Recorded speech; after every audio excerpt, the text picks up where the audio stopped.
بيني محي تري بورا ما كيمي وهدي سؤاشن بالليس ويدينيو ولا حاجرة مس ولا حاجرة إذن كيدن مسو قاعدين ميلا بدن بو سو مراي كلي ولول باجرة إن لبونبونينا ما فيعنا إنك يدنتين كجرتا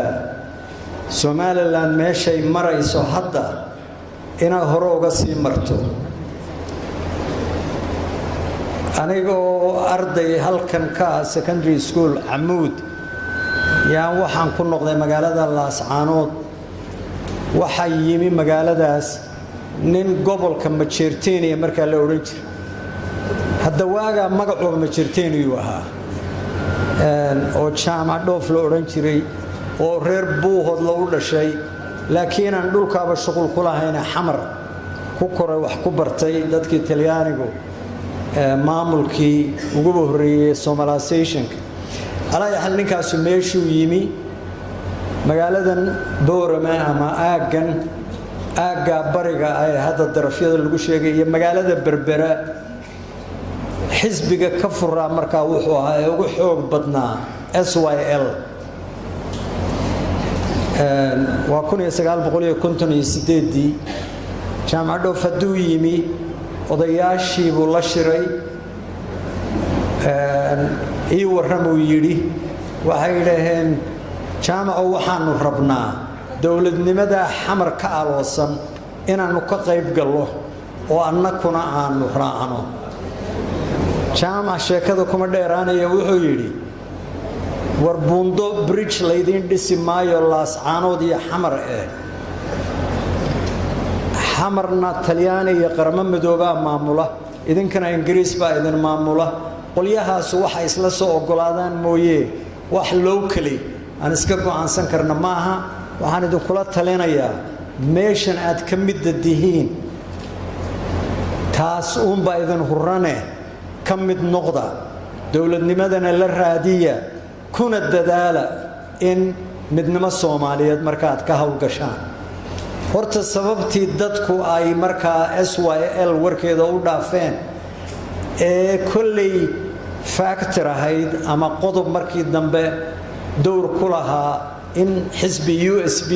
la sameeyo yahay su'aasha lafteedii baan hadda wali isweydiinaynaa xamar intii aan dawlad Soomaaliyeed u shaqeynayay waan u maleynay dhowr iyo 20 sano inay tahay afgooye iyo xamar iyo jowhar ma dhaafin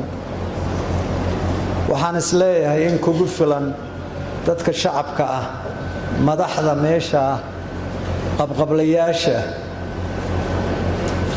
firqadahan kala gaargaarka ee badan ee islaamiyiinta ah mid walba ilaa aqoon ilaa heer waad ku leedahay wax u heeliya midnimo Soomaaliyeed oo waqooyiga laguma haya xamar inaan la isku daalin reer Booramaanu nahay waanaku midnimo Soomaaliyeed baan rabnaa wax badan bayn ku seegnay kuna seegi doonaa hadalkii jaamacad dhoof ee ahaa war meesha aad joogtaan ka dhex muuqda oo wax ka ahaada oo dowr ku yeesha meesha ay Somaliland ku dambeyn doonto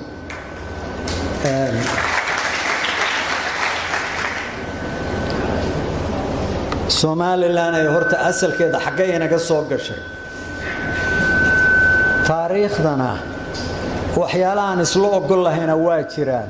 waxyaalo badan oo dhawaan la qoray oo aynan heshiisba ku ahayna waa jiraan oo waliba kuwa la qorayaa ee aynan heshiiska ku ahayn waa kuwa ina kala fogeynaya meeshan guulwadanimo loogama baahnee ummadda tan sidii la isugu keeni lahaa oo la isugu hayn lahaa iyakoo waxa yar ee ay wada leeyihiin raba inay goonyaha ka joogaan uusan ka burburin laakiin marti cidna u noqon maayaan waxa yar ee la wada leeyahay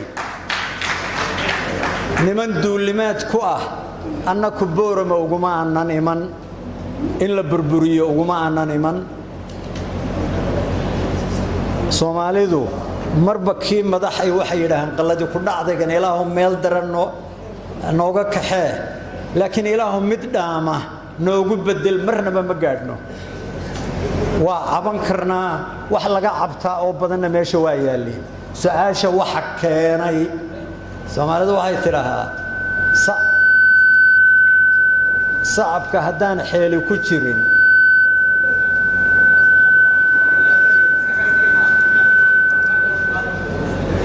sacabka haddaan xeeli ku jirin horta asalkiisa maxaa habeenkii loo tumaa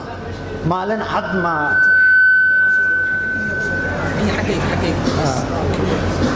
maalin cad sacabka ma la tunto waray su'aashan waa su'aal dhab ah oo qayaxan oo aan la iska indha tiri karin Soomaaliland waa isla ogeyn Suez Canal markii la dhisay Ingiriisku mar walba mustacmaraadkiisa waxa ugu weynayd India oo markaa India Pakistan iyo Bangladesh iyo Sri Lanka iyo wuxuuba India bay aaga iska ahaayeen inkastoo Sri Lanka ay ka yara duwaneyd taa waaba isla ogol dawlad aynu 4 casho haysana waa isla ogol haddaan ugu daraawiishtii kama hadlin islama ogolin oo kuwii daraawiishta la dagaalamayay ee jabinayay yaaba hadda taariikhda cusub qoraya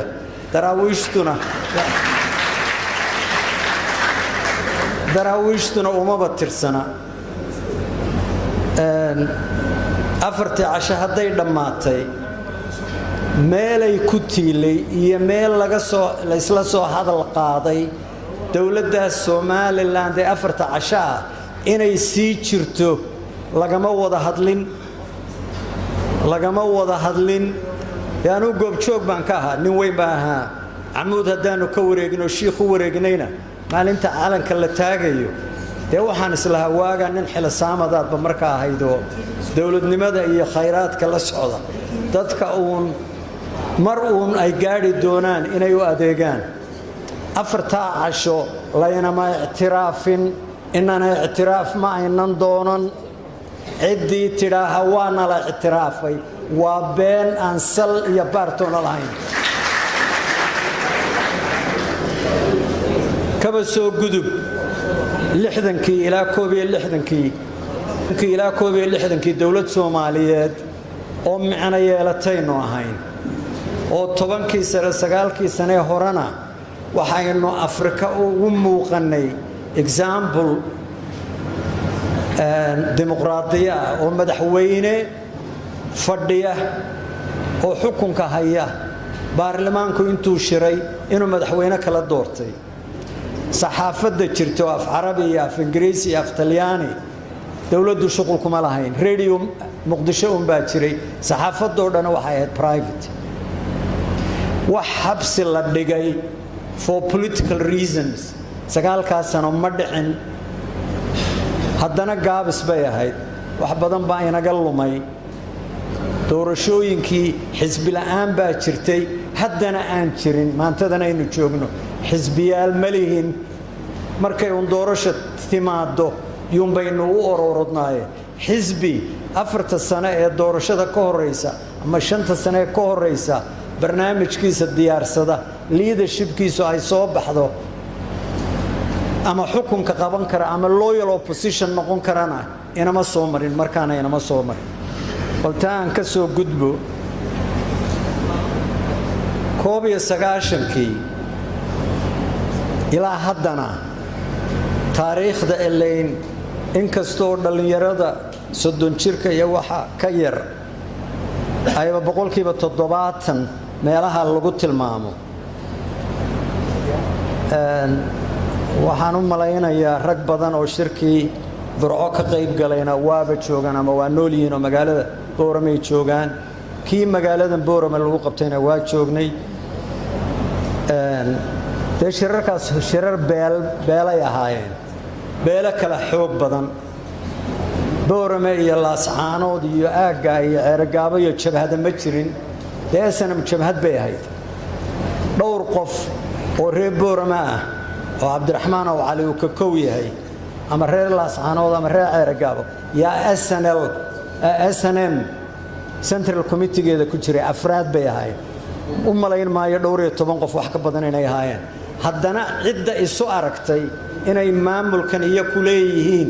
oo Somaliland awoodeeda ay leeyihiin SNM bay ahayd anigu qabiil farta ku fiiqi maayo laakiin SNM bay ahayd markaa hore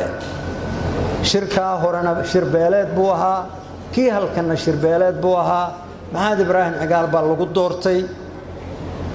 ninka intiisa in loo qiraa haboon ninkaasuna nin siyaasi ah oo rogcadaay uu ahaa qualities uu lahaa oo dhibaatooyin badan oo markaaba lala soo kulmay nin ka dabaashay buu ahaa dastuurka iyo xoogaaga la sameeyayna nin door cad ku lahaa buu ahaa laakiin haddana siyaalo aan dawladnimo iyo qarannimo lagu sii wadi karayn iyo wax ku dhaqayay laga yimi nin baa dhaxlay madaxtooyadii reer Boorama hadda xisaabaadka la yiraahdo baashu waa wareegtaayo qoliyahan darafyadu maxay sheeganayaan horta madaxweynay noqdeen war nasiibun bay ku noqdeen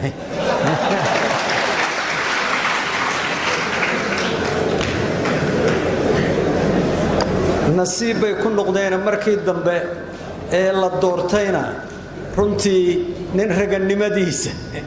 iyo aqoontiisa ku meel maray buu lahaa waa run xisbi uu ka tirsanaana waa jireen laakiin nin system kana yaqaana haddaad intelligence agent aad tahay oo aad hawlaha ku soo jirtayna xamar banaadir baa laga yidhaahaa quraanjada iyo gaalka aqligiisa iyo indhiisa midna lama arko haddaad intelligence officer aad ahaan jirtay sida quraanjada iyo aqliga gaalka yaad moodaa in riyaale inuu markii dambe meesha ku joogay calaa xaal war qayb ma ahayn la isla gartay oo uu meesha ku yimi ma ahayn madaxweyne ku xigu qaybta ku yimi waxaan rabaa in aan idhaaho warwalwalka innaka ina haya darafyada haya war innaku gudaheennana dagaalla inagama dhexdhicin Laascaanood dagaalla hadda dhowaan ka hor dhexdooda kama dhicin Booramana dhexdooda xoogaa xan gudahooda way iska jirtaa la isxantaa laakiin dagaallo kama dhicin war beesha dhaxay dagaalladu ka dhexdhacay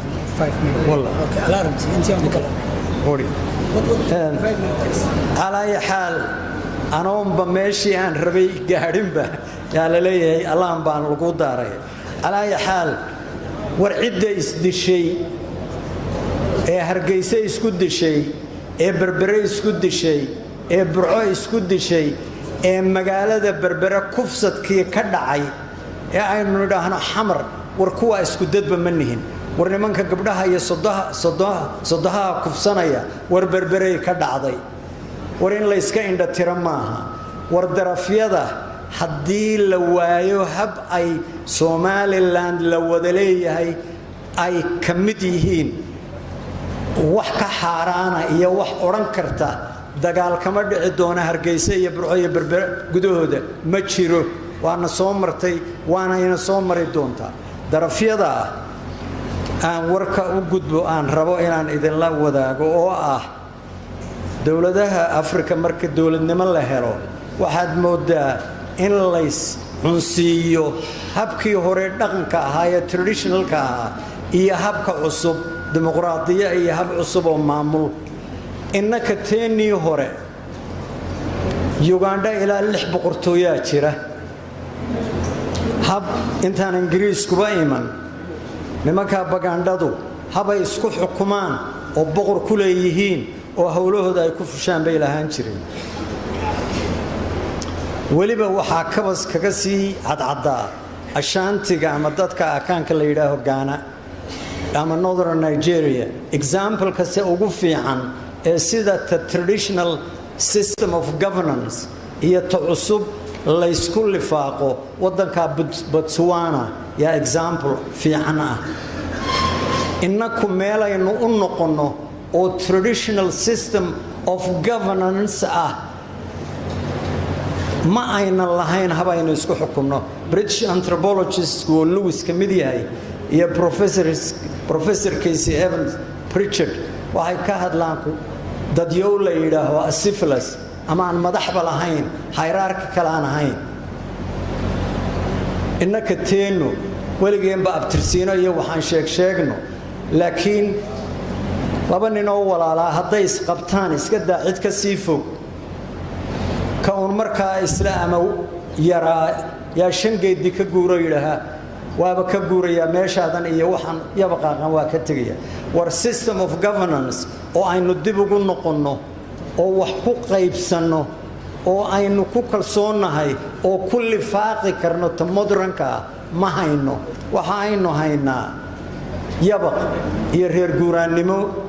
iyo institutional systemska loo baahan yahay si maamul iyo hab siyaasadeed labadaba loogu dhaqmo ma hayno waxaynu haynaa taa qabyaaladda ah ee marba dhan loo yaacayo qabyaaladda shirka Burco sidii uu sheegayay maxamed buu ahaa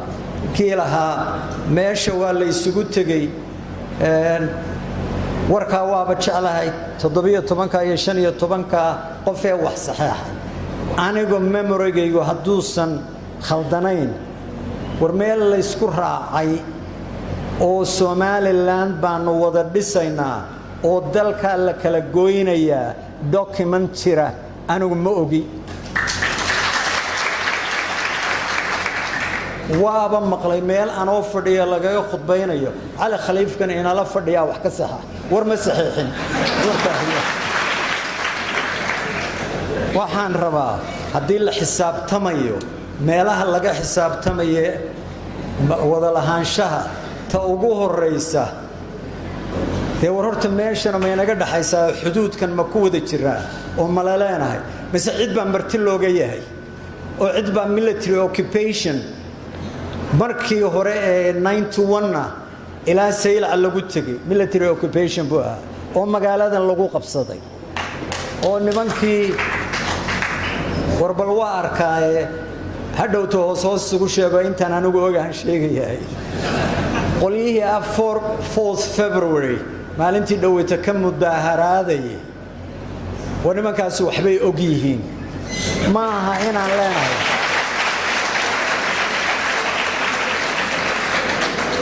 war ma aha inaan leenahay xabaalo qufeen aan noqonno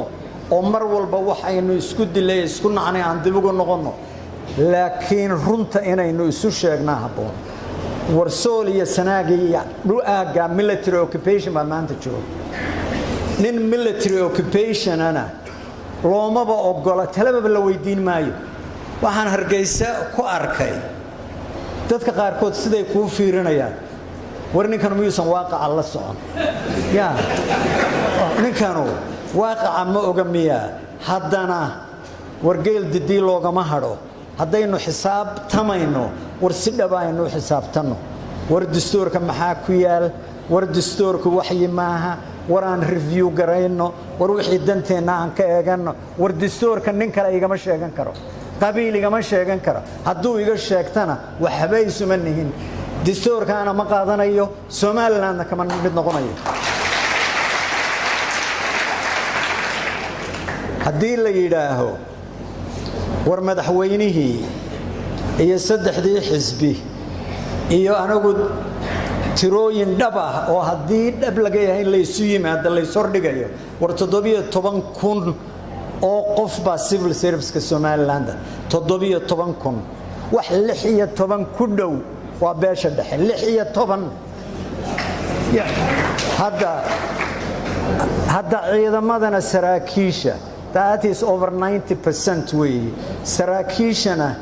over 90% way wala xoogaa iyo meelaha ka yimi iyo nina baanduula ku xigeenna iyo fardi African Americanska yaa markii civil rights ka la qaatay waxa la yiri waa in madowgu ay xuquuq yeeshaan civil service-ka galaan oo ciidamada galaan shirkadaha iyo dawladduba mid feedho weyne oo African American ah yaa kadinkaa hore la fadhiisiyaa ciddii aragtaaba say u aragto tokenism baa la yidhaahdaa tokenism warna ku tokenism ma rabnee aan xisaabtanne hadday shaqaalaha dawladda tahay hadday ciidamada tahay hadday judiciary-ga tahay hadday axsaabta tahay sheegaanuhu waaba iska badnaayeen nakaaba bilownaye qolyaha hadda berbere maraanu tagnayn baa yidhi waxaan ka walwalsanahay qolyihiinna wada socdaa waxaan urinayaa USB baad wadaan USB horta annaku USB runtii iskuma aanan xolan waxaan dhowr meelood ka idhi kuwaana maalintaa ku idhi mid waalanoo qori daba sitaale wareerka ha gubin war waabay xusuusteen buu yidhi waray warkii halka laga lahaa allabari iyo raggii hore ay ku hadleen war aynu deganaansho iyo awalba samir baynu halka ku soo gaadhnay war haddii laynaga gardaran yahay war haddii danta Boorame iyo Laascaanood iyo Somaliland midna keligeed isma taagi karto anigu waxaan qabaa war marmarka qaarkood bay habboon tahay nacas inaad iska dhigtid nacas inaad iska dhigtid marmar bay habboon tahay hadda maaha forever nacas in la iska dhigo waa habboon tahay waxaynu ku hiranaynaa u soconnaa waa citizenship loo siman yahay hadda looma sinna haddaan citizenshipkii loo sinnayn tii qabiilka ahayd ee qaraxa ahayd ee wax lagu qaybsadayna meesha ma taallo oo xaggaynu wax ku sugnaa markaa oo nacasnimadeenna aynu geed hoostii ula fadhiisanaa anigu waxay igu muuqataa annaku halka waxaan u nimi oo aadba naga horraysaan war dadka in la dareengeliyo war waaqaca maanta Somaliland haysta and very strangely opportunities badan baa muuqda iminka Horn of Africa oo dhan buu ka muuqdaa Soomaaliyada halkaa joogta adduun weynuhu aad ula xisaabtamayaa iminka Somaliland iyo waxa Soomaaliga ku hadlaaba opportunities baa muuqda anigu waxaan oran lahaa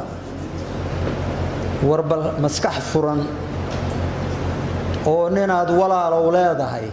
war anaa raba inaan Somaliland ka mid noqdo oo iska ka dhufta ama ku tusay inuu ku leeyahay dee anigu waa kaa badnahay oo dee tira iguma gaadhid and therefore isku awood ma noqonayna war anaaba ku ogol inaad badan tahay laakiin awal xamar maxaad uga soo carartay yaa balaasalkeeda xamar waxaynu uga nimi oo saluugnay Soomaha marginalization iyo waxay aanu lahayn laysanka iyo baasaboorkan xamar ayaan darradu hadda baasaboorkii garoweynuba u dooranayna waxaan oran lahaa war maskax furan iyo isku kalsooni iyo kasbasho balse shablanaha lagu dayo mar walbana waaqaca yaalayaynan ka marin habaabin garcada waa la geli adiga oo prepared ah oo waxa jira iyo waxaad oranaysa warkanaanu ku bedelaynaa kana inooga fiicanba iyadoo diyaar leeyahay oo dad hawlaha inoo qaybsan inteena wax qawadaysa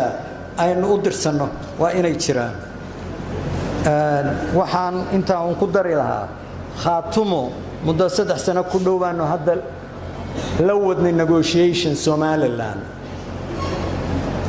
meelo badan baan isla soo marnay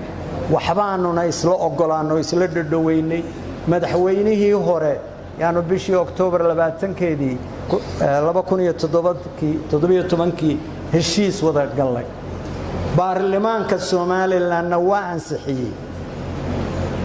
war markaan leenahay dastuurka hal lagu noqdo oo wadankan wadan rule of law aaminsan ma yahay wartana misaal ka ah war madaxweynaha wuxuu saxaxay ee baarlamaankii ansixiyay awoodda qofka oranaysa priority ma aha sug adeero aan suga intee suga bal waqti qabso adigu ya annaku nacasnimada barnaamijkeedana soo wadnay warna la wada waxaynuna waxuun ku gaari karnaa oo waxa yaree la hayo aan qawadno warsahan kale inoo maqan iyo wax kale aynu ku doorsan karnaa ma jiro hadduusan jirin tanaa ilaahay ina badaye sidaynan uga daalin oo u quusan falowgeeda aan qabanno cid rumaysanaysaa oo maamulka maanta jira rumaysanaysaa cali khaliif baale waraan wax sugno waxaaba la leeyahay ninkanu wax cirka iyo dhulka u dhaxeeya yuu kaba hadlayaa war waxaan ka hadlayaa war waa haddaad doonayso qabyaalad bayn ahaan ama hab dowladeed oo shaqaalaha dowladda habka loo qorayo iyo sida mas-uuliyadaha la siinayo ninkaa hadda bashiir ee la geeyey washington mooye qof kaloo darafyada ka yimi oo adibadaha anagu aan ku aqaa oo aan ahayn mid xoogaa xafiiska iska jooga anagu ma aqaano dee aad iyo aad baad u mahadsantihiin laakiin samir aan ogaan